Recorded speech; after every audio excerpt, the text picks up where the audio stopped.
Seja muito bem-vinda, seja muito bem-vindo à série Passo a Passo do projeto Função Autonômica. Aqui nós vamos discutir a sua jornada para entender como transformar o sistema nervoso autônomo em uma ferramenta para entender o seu paciente. Eu sou Felipe Amatuzzi, fisioterapeuta, osteopata, professor e PhD. Nesse episódio nós vamos falar sobre as generalidades do sistema simpático. Muito bem, eu recebo muitas perguntas sempre dos alunos, muitas dúvidas deles, querendo entender essas generalidades e por que o sistema simpático ele foi feito para luta ou fuga. Por que existe essa relação de luta e de fuga? E a resposta é muito simples. Existe uma relação importante corpórea que é o sistema que envolve a nossa manutenção de sobrevivência. E essa manutenção de sobrevivência, ela tem que ser assim feita de uma forma muito rápida. Você simplesmente não pode demorar para reagir quando for para você sobreviver. E isso é muito, muito, muito antigo. Se a gente não tivesse esse sistema de sobrevivência, possivelmente a gente não estaria vivo aqui para contar essa história e ter toda essa tecnologia que a gente usufrui hoje.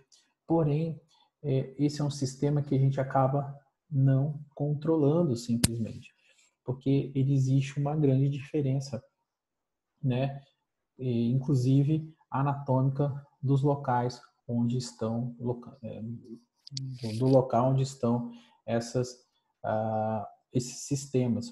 Então, uma das primeiras coisas desse passo a passo que eu quero mostrar para vocês, e espero que fique bem visível aí nos esquemas, é a localização disso. Então, olha que interessante. Nós vamos ter aqui, então, a nossa série do passo a passo. Nós vamos ter aqui como se fosse um cérebro cortical. Então, aqui como se fosse o córtex cerebral mesmo. Tá? E esse, digamos, seria um córtex que estaria relacionado ao nosso racional. Depois, eu vou ter um córtex aqui, vou pôr uma outra canetinha, ó. Isso aqui é bem simples, tá, pessoal? Bem simples, é só esquemático para vocês terem uma noção. Como se fosse um córtex relacionado mais ao límbico. E esse córtex límbico, ele vai estar associado com uma parte mais emocional, né? Todas as experiências que a gente tem na vida vai estar relacionado ali. Então, essa é uma relação importante. Então, ele anatomicamente está coladinho ali com o nosso cérebro mais racional. E voltando para o nosso esquema aqui, a gente vai ter ainda, vou pegar uma outra cor para cá, para lá, nós vamos ter algo relacionado mais aos controles mais, digamos assim, independentes do corpo, tá? Então tá ali, como se fosse aqui o que a gente chama de cérebro reptiliano, tá?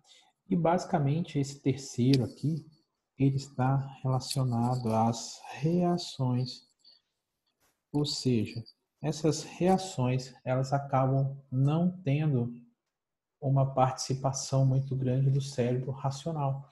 Então, muitas das vezes, o que acontece? Chega alguma situação para a gente em que simplesmente nós não conseguimos pensar, raciocinar sobre alguma coisa, nós simplesmente reagimos. Isso ocorre, e eu vejo muito isso nos pacientes, tá? É quando é aquele paciente assim que, olha, alguém fala com ele alguma coisa e ele dá aquela patada, reage e de repente ele já não, no final das contas, ele acaba se arrependendo. Ele se arrepende da patada que deu e fala, nossa, poxa, não devia ter agido assim, etc, tudo mais. Você conhece pessoa assim? Então, Cara, isso é muito comum. Muito comum ter gente assim que acaba reagindo e nessas reações ela acaba dando essas patadas e depois ela acaba pedindo desculpa. E isso acontece muitas das vezes porque a pessoa está muito reativa. Então volta ao nosso esqueminha. Ó, a pessoa pode estar muito reativa. E quando ela está muito reativa, isso normalmente tem a ver com algo do sistema nervoso autônomo, tá? Se a gente fosse ver nesses 3 pontos aqui, nós teremos pontos do sistema nervoso autônomo em todos os cérebros, tá? Em todas as porções cerebrais, vamos dizer assim. Mas onde ele é mais atuante, de fato, é nessa região aqui, tá? Aqui, se a gente fosse subdividir um pouco mais, a gente teria uma área que a gente chama de tálamo, que normalmente nos desenhos era uma coisa redondinha, e tem até uma bolinha assim no meio, vê se vocês lembram, que é o tálamo, e quem lembra lá da neuroanatomia, aderência intertalâmica aqui. Depois a gente tem uma área como se fosse assim um pequeno triângulozinho embaixo do tálamo. Eu vou até rachurar ele aqui para vocês verem. Pronto. Essa aqui é a área, seria o hipotálamo. Tá? E aqui a área de tronco cerebral, que vem mesencéfalo, ponte e bulbo. E a partir dessa área aqui já vem a medula, então o crânio estaria aqui dentro. Aqui nessa porção de trás estaria basicamente o cerebelo e aqui os condutos de passagem do líquido cefalorraquidiano. Tá? Nessa região, passagem do líquido cefalorraquidiano aqui, essa área representando o cerebelo e aqui as passagens do líquido. Então, aqui seria o tronco cerebral em representação, aqui o tálamo e essa área o hipotálamo. Então, dentro dessa área de tálamo e hipotálamo, aqui, ele vai ser interessante porque nesse ponto aqui vai estar uma boa parte do sistema nervoso autônomo simpático. Ele vai estar localizado em boa parte aqui e do sistema parasimpático. Tá? Então, boa parte do que a gente fala de luta e fuga desse sistema, ele vem por um comando central aqui. Então, esse comando central que está aqui, nessa região, ele acaba descendo as informações para o corpo e o corpo acaba reagindo, tá? Só que existe, digamos assim, uma outra conexão muito importante aqui nesse caso, que é a conexão que a gente chama de hormonal. Então, volta para o desenho. Volta para o desenho. Aqui. Então, vamos lá. Aqui eu tenho uma conexãozinha aqui, ó. Tchau. Aqui. Pronto. Essa conexão aqui, ó, ela vai estar relacionada com a hipófise. Escrevendo aqui, vai sair já. Pronto, a hipófise. Então, o que que acontece? Vai existir, pessoal, uma relação entre essa região de tálamo e hipotálamo com a hipófise e da hipófise ele ativar todo o sistema hormonal. E quando ele ativa o sistema hormonal, ele ativa lá as nossas suprarrenais. E quando ele ativa as nossas suprarrenais, a gente entra num estado global de luta e fuga. Tá? Então, esse é basicamente um passo a passo de como que a gente entra nesse estado de luta ou fuga. Ele não é assim somente pelo sistema simpático. Então, o sistema simpático ele vai ter algumas conexões importantíssimas lá na área cerebral e dentro das conexões importantíssimas na área cerebral, ele vai acabar levando as pessoas a essa reação de luta e fuga, tá? E dentro dessas ações de luta e fuga, isso acaba gerando assim para a gente uma série de informações interessantes clínicas para os nossos pacientes. Então, a primeira grande dica que eu posso dar é: pacientes que são muito reativos, eles possivelmente estão com esse estado de alerta ligado, tá? fica aquela dica. Você pergunta alguma coisa ao paciente, por exemplo. Olha, seu fulano, você tem dor disso? Ele, não. Seu ciclano, você tem tal coisa? Não. Você já... Não. Então, é aquele paciente que está reativo. Basicamente, a segunda dica é aquela pessoa que os parentes acabam reclamando que ele está com falta de paciência, o pavio está curto. Ou ele mesmo reclama e fala, poxa, não me aguento mais, sabe? Estou, assim, muito reativo com as pessoas, estou agindo mal e me sinto arrependido depois, porque em seguida vem o efeito rebote, que é importante, né? Sempre quando a gente fala de uma ação de luta ou fuga, etc., essa coisa toda, ela não pode durar muito tempo. Não tem como. Isso aqui, gente, ele acaba sendo um grande gasto de energia. Então, olha só que interessante. Você acaba tendo, né, uma reação muito grande do aumento, vamos lá, vou botar aqui no nosso esqueminha, aumento do gasto energético. Tá? E se você tem um aumento do gasto energético por conta de uma ação dessa, de luta ou fuga, em algum momento você vai precisar repor isso. Tá? E às vezes a grande dificuldade das pessoas é que elas não conseguem, muitas das vezes, repor esse gasto energético que ela está tendo. Então ela costuma ter um gasto energético enorme, vai tendo gasto energético, gasto energético, gasto energético, e na hora de repor não repõe. Na hora de repor ela não consegue. Então isso começa a pouco ir deteriorando os sistemas corporais. E talvez uma das clássicas formas de que a gente acaba deteriorando o corpo em cima disso é alterando a pressão arterial. Então, muitas das vezes a pressão arterial começa a ficar aumentada, etc., por conta disso, né? E nem sempre só em quem tem, digamos, o peso aumentado ou não está se cuidando. O estresse pode gerar isso. E quando o estresse vem em cima disso, ele pode dar picos de pressão arterial, então esse é o sistema simpático falando, né? Ou ele pode dar um aumento de pressão arterial em longo prazo nos nossos pacientes. E isso vem por conta já de uma ação hormonal. Volta para lá. Olha só, se ele vem por uma das ações simpáticas, né? Isso vem normalmente relacionado a um pico de pressão arterial, do aumento da PA. Tá? Se ele vem pelo sistema hormonal, vem para cá, aqui, hormonal, ele possivelmente vem com o aumento da PA de forma mais crônica. Tá aí. Então, aqui é um grande lance, aqui é uma coisa bem interessante. O aumento da PA de forma crônica ou o aumento com picos da pressão arterial, que vem por conta do sistema nervoso autônomo mais puro em si, tá? Muito legal.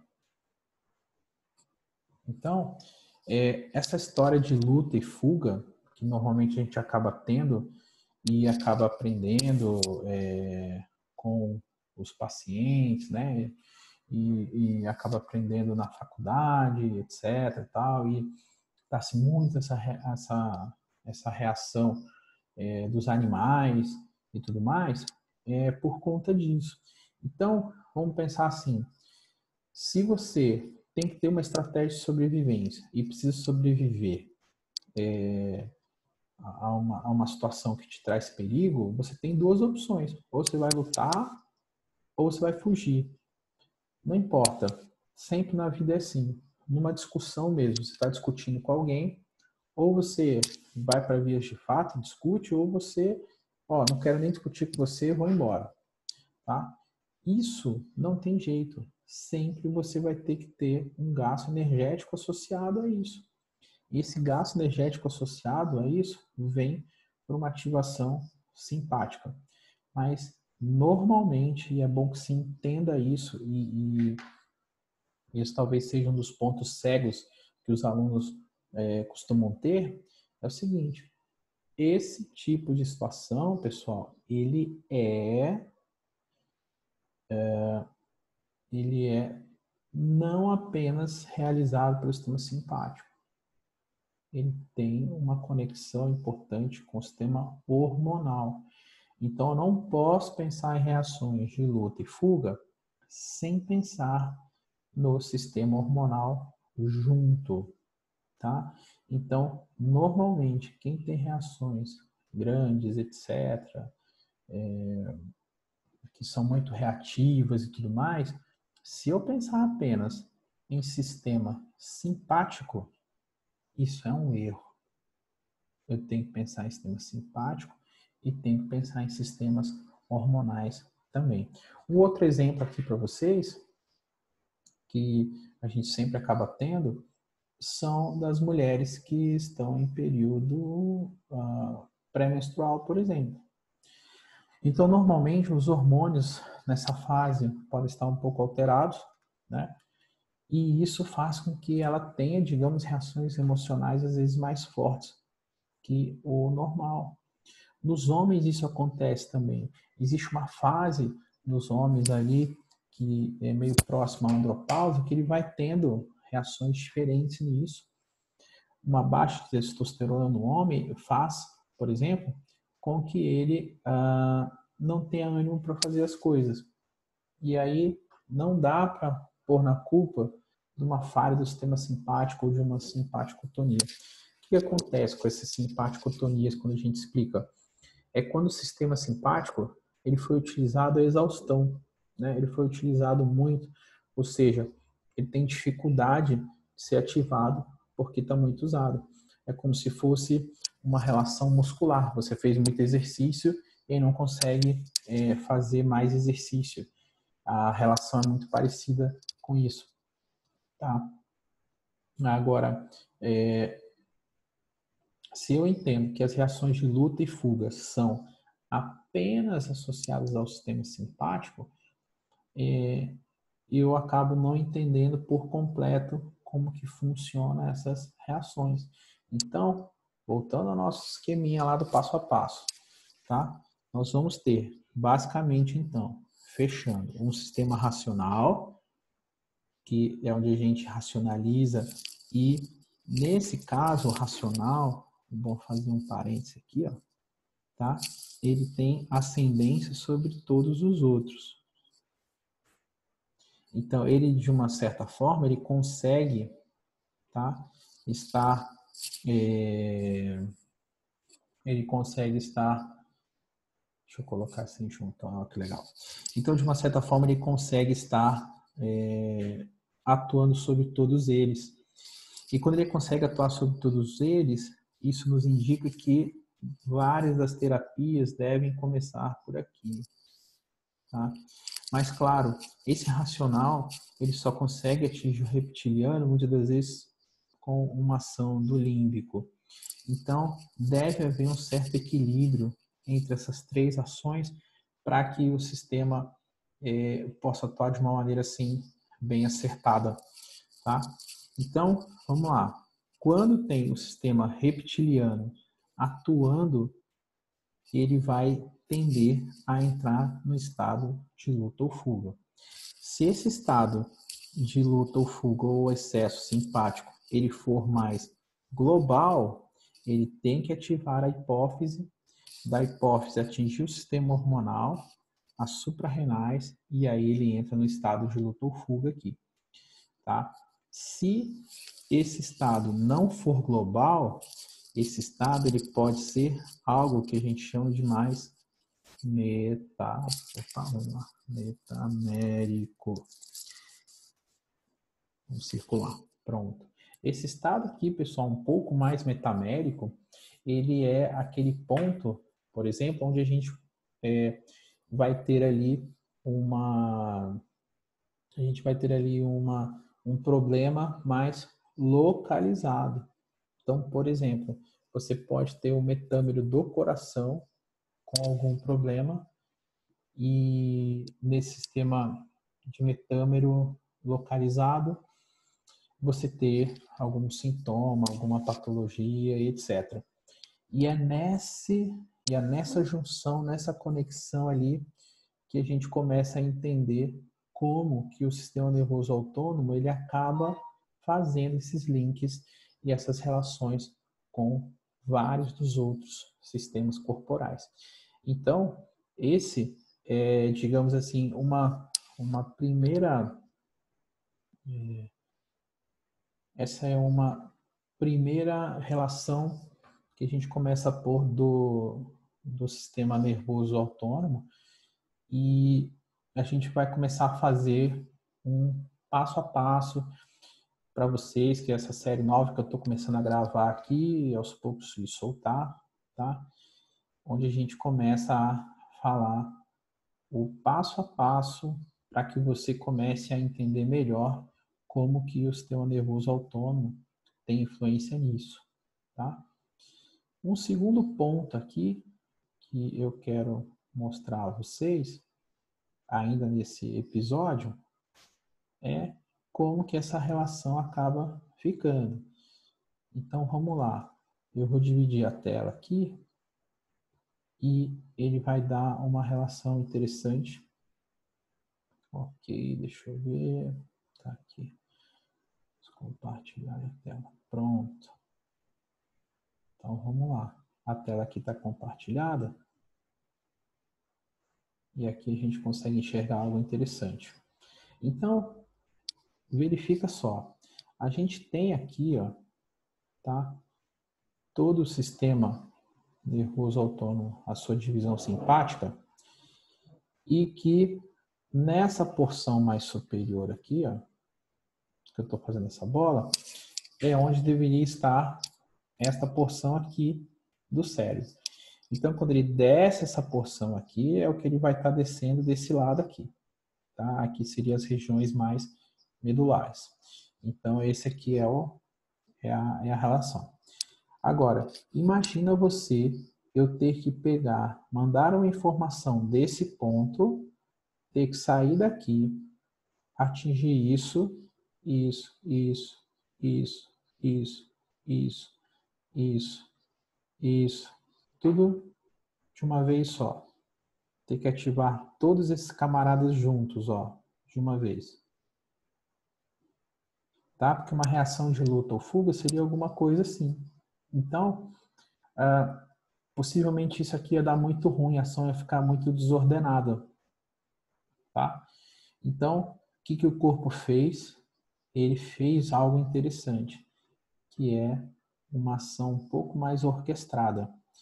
Então, ele acabou pegando essa reação aqui, mandando para o sistema hormonal, tá? Agora não põe vermelhinho.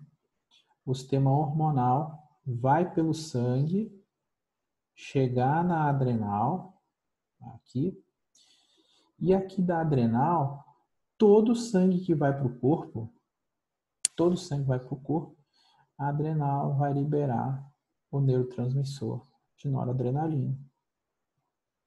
E aí é aquela sensação famosa que o pessoal fala, nossa, isso é maior adrenalina, meu irmão, porque eu me sinto assim e tal.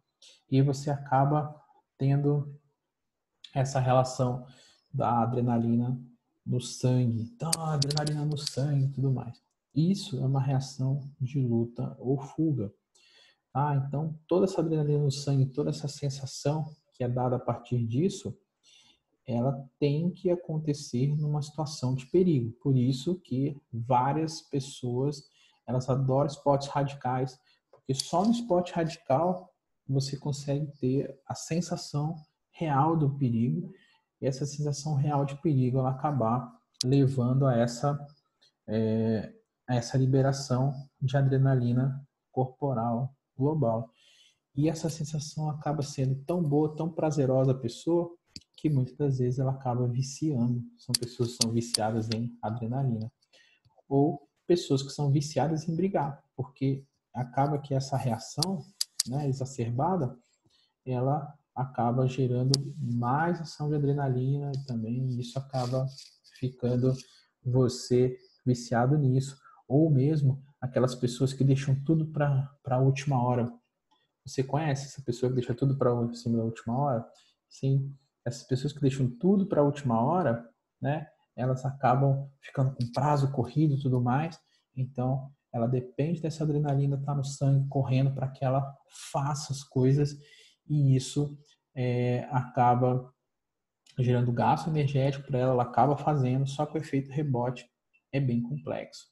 Tá? Em cima disso, então ela acaba tendo falhas ou problemas de saúde a partir disso aí, porque esse é um sistema de alerta, ele não pode ser utilizado o tempo inteiro quando você bem